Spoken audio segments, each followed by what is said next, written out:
आज आश्विन मासेर संक्रांति अर्थात नल संक्रांति। आजकेर दिने शाक, तीता, गजल अर्थात तालेर शाँस, हलुद, नीम पाता, ओल एगुली खाबार एकटी कारण रयेछे। जेहेतु आमादेर देश कृषि निर्भर देश एबं आमरा सकलेई कृषिजीवी मानुष, ताई এই কৃষি নির্ভর দেশে একটি উৎসব পালন হয়। এই সময় নতুন শস্যের পাশাপাশি ভেষজ উপাদানও ব্যবহার করা হয়। এই ভেষজগুলি পোকামাকড় ও ইঁদুর দমনে সাহায্য করে, যা ধান ক্ষেতের জন্য উপকারী। এছাড়া তিতা গজল ও হলুদ ফুল এই উৎসবের একটি অংশ এবং এটি পুষ্টিগুণ বৃদ্ধি করে, যা ফসল কাটার উৎসবের আনন্দ ও উদযাপনের প্রতীক। নল সংক্রান্তির সময় বিভিন্ন ধরনের ভেষজ যেমন নিম, হলুদ, ওল, আদা, কেতকী পাতা এবং কালমেঘ ব্যবহার করা হয়।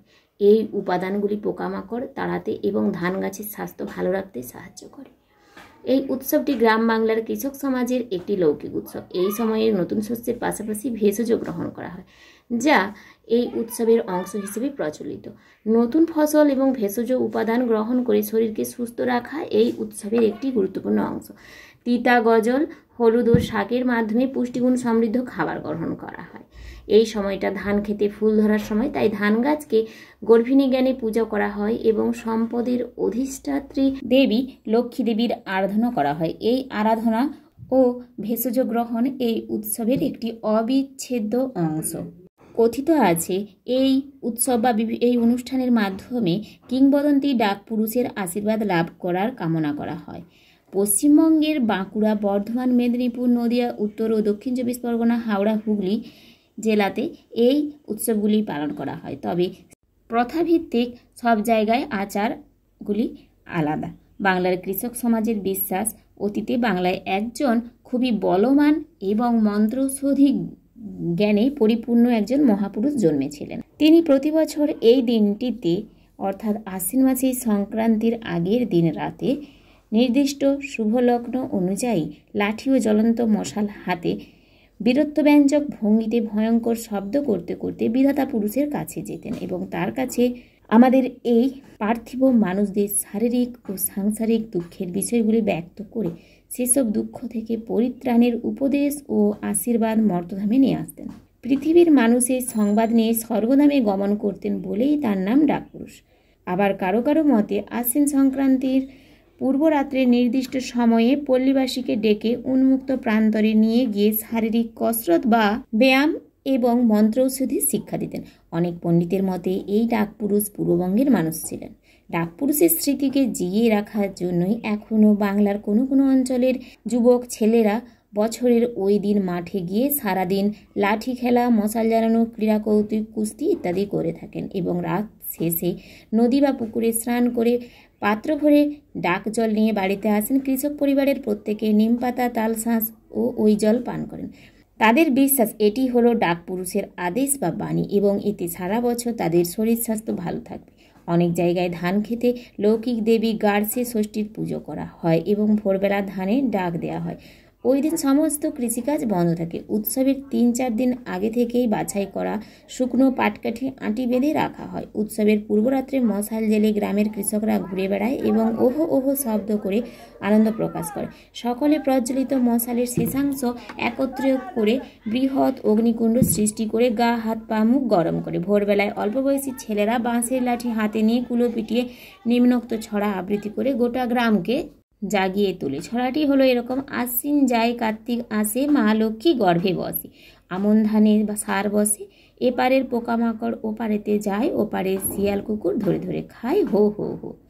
উৎসবের দিন কৃষক ঘরের মেয়ে বউরা ঘরে ঘরে নতুন আউশ ধানের তন্ডুলের গুঁড়োর সাথে নারকেল ও গুড় দিয়ে পিঠে তৈরি করে এবং সবাই মিলে আনন্দ উৎসব পালন করে। পশ্চিমবঙ্গের বীরভূম অঞ্চলে কার্তিক মাসের শেষ দিনে ডাক সংক্রান্তি উদযাপিত হয়।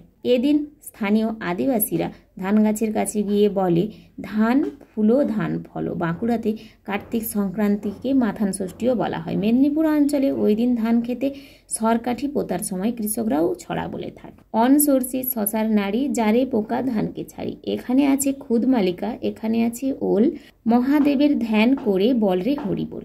যদিও রাসায়নিক সার ব্যবহারে হারিয়ে যেতে বসেছে অতি প্রাচীন ডাক সংক্রান্তি বা নল সংক্রান্তি।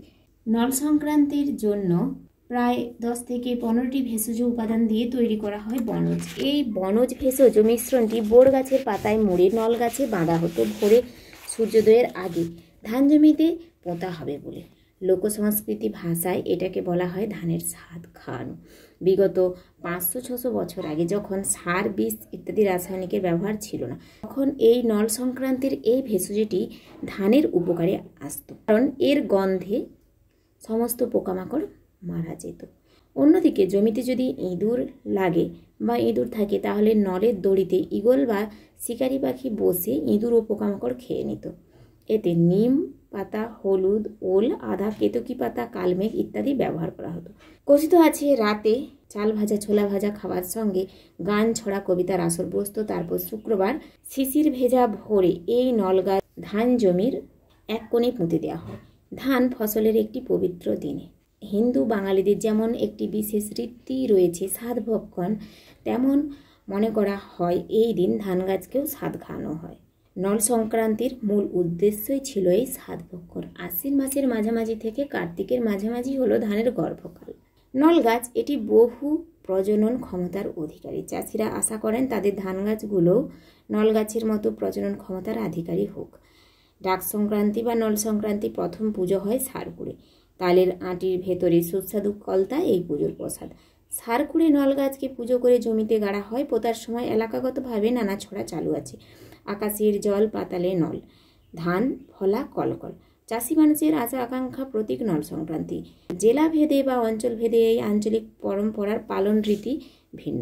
অবিভক্ত মেদিনীপুর সহ পার্শ্ববর্তী ওড়িশা রাজ্যে যেভাবে দিনটি পালন করা হয় তা হলো আগের দিন রাতে জড়ো করতে হয় বিভিন্ন ধরনের নলের কাঠি বা নল তৈরির সরঞ্জাম। এর মধ্যে আবার ভিন্নতার স্বাদ রয়েছে। কারোর বাড়িতে পাটকাঠিতে নির্দিষ্ট পদ্ধতিতে নানান জিনিসের থেকে তৈরি মণ্ডকে বোয়াল পাতায় মুড়ে পাটকাঠিতে সেলাই করে তৈরি করা হয় কাঠি। আবার কারোর বাড়িতে একটি বিশেষ প্রকার গুল্ম ব্যবহার করা হয় যার নাম অললি, তাই এই অললি তাদের কাঠির কাজ করে। আবার কারোর বাড়িতে বোয়াল ডালাই কাঠির কাজ করে। আবার কোনো কোনো অঞ্চলে পুজোর জন্য প্রথমে বেছে নেওয়া হয় পুকুর বা গাড়িয়া সংলগ্ন কোনো বেল, সিজ বা বিশ্রী ধরনের যে কোনো গাছ।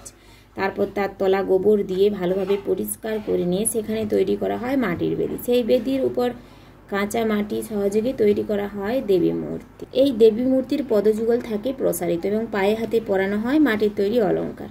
এরপর দেবীর পদযুগলের মাঝখানে মাটির তৈরি কাল্পনিক শিশু প্রতিস্থাপন করা হয়। বিশ্বাস করা হয় ষষ্ঠী দেবী হলেন মা, আর এই মাটির পিণ্ডগুলি সংসারের সমস্ত সন্তান। এই পুজোতে যে সমস্ত সামগ্রী দেওয়া হয় তার মধ্যে মথনি প্রধান। এই মথনি বা মন্থন দণ্ড হলো আসলে নানান বৃক্ষ শাখা। একটি বাঁশের সরু ডাল কাটা হয়, তাতে বাঁধা হয় তালপাতা, বাঁশপাতা, কচুপাতা, কেয়া পাতা প্রভৃতি। এই পুজোতে দেবী ষষ্ঠীর প্রতিমা তৈরি হলে চোখ হিসেবে ছোট ছোট মার্বেল ব্যবহার করেন মেয়েরা।